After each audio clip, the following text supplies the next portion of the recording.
On the morning of October 16, 2017, a journalist in Malta got into her car.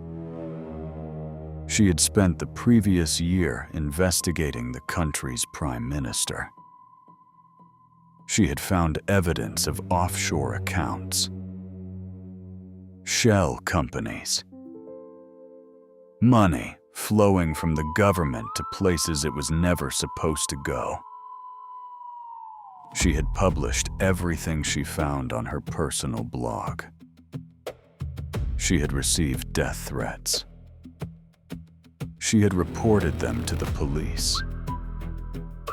The police had done nothing. That morning, she started her car. A bomb planted beneath the vehicle detonated as she pulled out of her driveway. Her name was Daphne Caruana Galizia. She was 53 years old. She was the most read journalist in Malta. She was killed because of what she knew. The men who ordered her murder were connected to the politicians she was investigating. The politicians she was investigating were in the Panama Papers. Welcome back to Guilty and Free. In April 2016, the International Consortium of Investigative Journalists published the first stories drawn from the largest data leak in history. 11.5 million documents from a single law firm in Panama, Mossack Fonseca. The documents exposed a global network of offshore shell companies used by the world's wealthiest individuals to hide money from governments, tax authorities, and the people they governed. Among those exposed, 12 sitting or former heads of government, 140 politicians from 50 countries, 33 individuals and companies on United States sanctions lists, the King of Saudi Arabia, the Prime Minister of Iceland, the Prime Minister of Pakistan, associates of Vladimir Putin with links to $2 billion in hidden transactions, a sitting European Union commissioner. The documents were not obtained by intelligence agencies. They were not obtained by governments. They were leaked to a German journalist by a single anonymous source who has never been identified. And what those documents showed was not the exception in global finance. It was the architecture. To understand the Panama Papers, you need to understand one thing. The offshore financial system is not a loophole. It is not an accident. It is a deliberately constructed legal architecture built over decades by lawyers, bankers, and governments, designed to allow wealth to exist outside the reach of any jurisdiction that might tax it, regulate it, or seize it. At the center of this architecture, the shell company. A shell company is a legal entity that exists on paper, but conducts no real business. It has a registered address, often a mailbox in a jurisdiction with low or zero corporate tax. It has a director, often a nominee, a lawyer, or a local professional paid to sign documents. And it has an owner, whose name does not appear on any public record. The owner of the shell company can move money through it, receive income through it, hold assets through it, And because the owner's name is not on any public document, no tax authority, no court, and no journalist can easily trace the money back to them. Mossack Fonseca was one of the world's largest providers of shell company structures. In 4 decades of operation, it incorporated over 300,000 companies across more than 40 jurisdictions. Its clients included dictators, arms dealers, sanctioned individuals, drug traffickers, and the heads of government of sovereign nations who used the structures to hide wealth from the citizens those governments were supposed to serve. The $11.5 trillion figure cited in connection with the Panama Papers is not the amount hidden in Mossack Fonseca structures specifically. It is the estimated total of wealth hidden offshore globally, the figure into which the Panama Papers provided the most detailed window anyone had ever obtained. To understand that number, the entire GDP of the United States in 2023 was approximately $27 trillion. $11.5 trillion hidden offshore represents approximately 40% of American annual output. Not invested, not spent, hidden, removed from the economies of the countries that generated it, from the tax bases of the governments that were supposed to collect it, and from the public services, schools, hospitals, infrastructure that tax revenue was supposed to fund.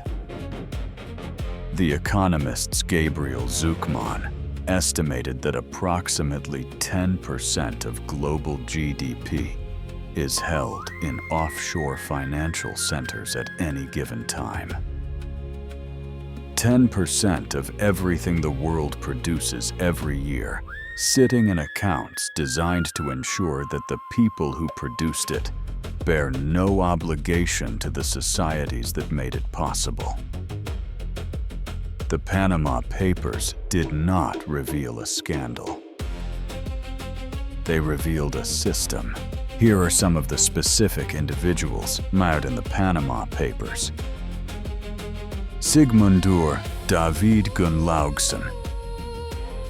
He was the Prime Minister of Iceland at the time of the leak. His country had been devastated by the 2008 financial crisis, caused in significant part by the reckless behavior of Icelandic banks. He had led the political response. He had spoken about the need for accountability and for Iceland's citizens to bear the burden of recovery together. He had a secret. He and his wife jointly owned a shell company called Wintris Inc., registered in the British Virgin Islands. The company held investments in the failed Icelandic banks, investments that created a direct conflict of interest with his role overseeing Iceland's banking recovery. He had not disclosed the company. When the Panama Papers were published, he resigned within 24 hours. He became the first world leader to fall directly because of the leak. Nawaz Sharif, the Prime Minister of Pakistan at the time of the leak. His children were named as beneficial owners of offshore companies holding luxury London properties worth millions of pounds. Sharif denied wrongdoing. He was later convicted, not of anything in the Panama Papers directly, but of corruption charges arising from investigations the papers triggered. He was sentenced to 10 years in prison. He was subsequently released. He was subsequently re-elected prime minister. The associates of Vladimir Putin. The documents did not name Putin directly. They named Sergei Roldugin, a cellist and Putin's close personal friend, as the beneficial owner of shell companies that had processed approximately $2 billion in suspicious transactions. An investigation by the ICIJ and partner organizations found no obvious legitimate source for this wealth in Roldugin's public career as a musician. The Kremlin described the reporting as a politically motivated smear. No Russian official was charged. Jürgen Mossack and Ramon Fonseca founded their law firm in Panama City in 1977. By the time of the leak, they employed approximately 600 people across 40 countries. They were not a fringe operation. They were one of the world's most established providers of offshore corporate services, operating legally, charging fees, and maintaining a global network of correspondent offices that connected clients in dozens of countries to the shell company structures they needed. When the Panama Papers were published, Mossack Fonseca initially denied wrongdoing. They described their services as entirely legal, which in most of the jurisdictions they operated in, they were. In February 2017, Panamanian authorities raided the firm's offices. Jürgen Mossack and Ramon Fonseca were arrested. They were charged with money laundering and breaching client confidentiality. They were released on bail. In 2022, a Panamanian court acquitted both men. The firm closed in 2018. Its founders were not convicted. Its clients, the 12 world leaders, the 140 politicians, the sanctioned individuals, and the money launderers, faced vastly different consequences depending on where they lived. In democratic countries with strong judiciaries, some were forced to resign. Some faced investigation. A small number were prosecuted. In countries governed by the people exposed, nothing happened at all. The Panama Papers did not come from a government. They did not come from an intelligence agency. They did not come from a whistleblower inside a bank or a regulator.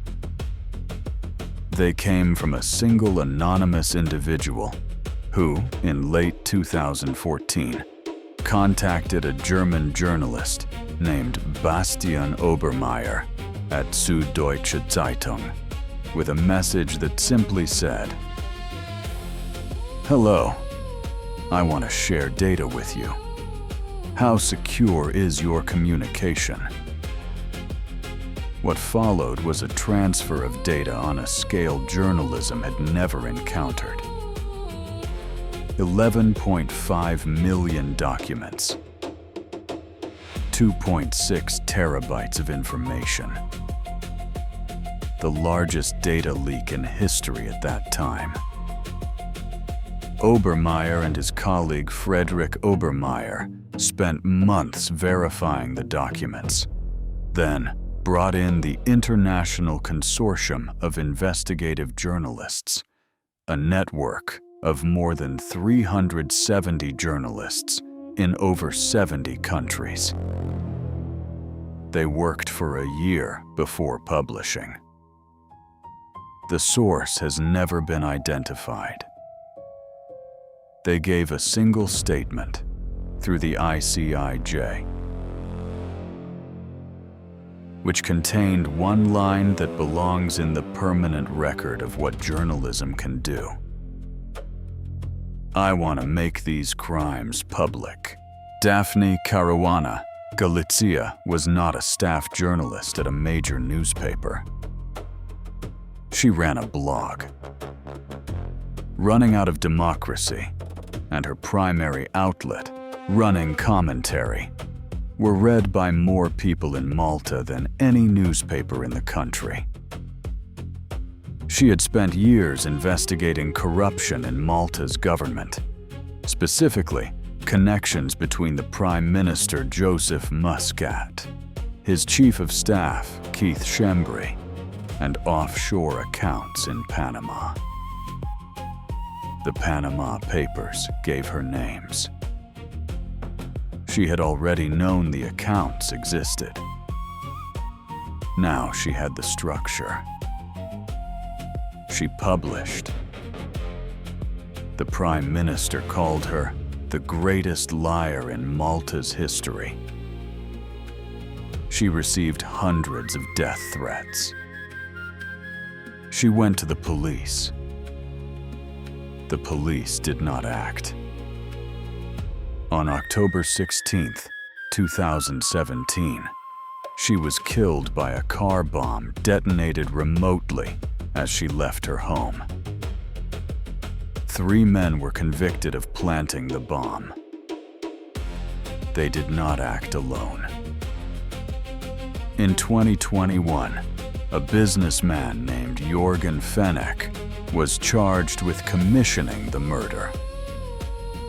Fenech had been named in the Panama Papers. He had alleged connections to members of Malta's government.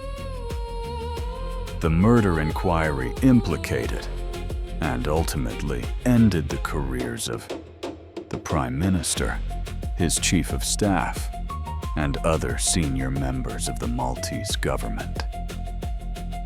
Joseph Muscat resigned as Prime Minister in January 2020 under the weight of the scandal. He was not prosecuted. He accepted a position as a consultant to a healthcare company. Daphne Caruana Galizia's family has campaigned for a full public inquiry. One has been held. Its report was published in 2021. It found that the Maltese state bore responsibility for her death. The state, not specific individuals. Responsibility, not accountability. Here is the question the Panama Papers demand. The largest data leak in history. The most comprehensive exposure of offshore financial secrecy ever made public. Over 100 world leaders and politicians across 50 countries named. 12 heads of government exposed. 1 journalist murdered. What changed? Some things. Iceland's Prime Minister resigned. Pakistan's Prime Minister was prosecuted. The European Union accelerated work on anti-money laundering legislation. Several jurisdictions tightened beneficial ownership disclosure requirements. The OECD's Common Reporting Standard, an international framework for automatic exchange of tax information between countries, gained new momentum. These are real changes. But the offshore financial system that the Panama Papers exposed did not dismantle itself. Mossack Fonseca closed. Other firms continued. In 2021, 5 years after the Panama Papers, the Pandora Papers were published. Another massive leak, another anonymous source, another 11.9 million documents from 14 different offshore service providers. Another set of world leaders. Another set of hidden accounts. Another set of headlines. And another cycle of responses. Some resignations, some investigations, mostly nothing, before the news moved on. The system survives the exposure of the system. Because the system is not run by one law firm. It is run by the legal, banking, and regulatory frameworks of dozens of countries that benefit from hosting it. And changing those frameworks requires the political will of governments, whose most powerful members are frequently among its users. One anonymous source. 11.5 million documents. One murdered journalist. 12 world leaders exposed. And the system they used to hide their money is still operating. Under different names. In different jurisdictions. With different firms. But the same structure. The same logic. The same outcome. Wealth above the reach of governments. Above the reach of courts. Above the reach of the journalists who risk everything to expose it. Daphne Caruana Galizia found the thread. She pulled it. She died for it. And the fabric held. This is guilty and free. $11.5 trillion hidden. 12 world leaders named. One journalist murdered. The system is still running. Subscribe. New video every week. The next video follows the money from Panama to where it went next, and the second leak that proved the papers changed almost nothing. They got away with it. All of them.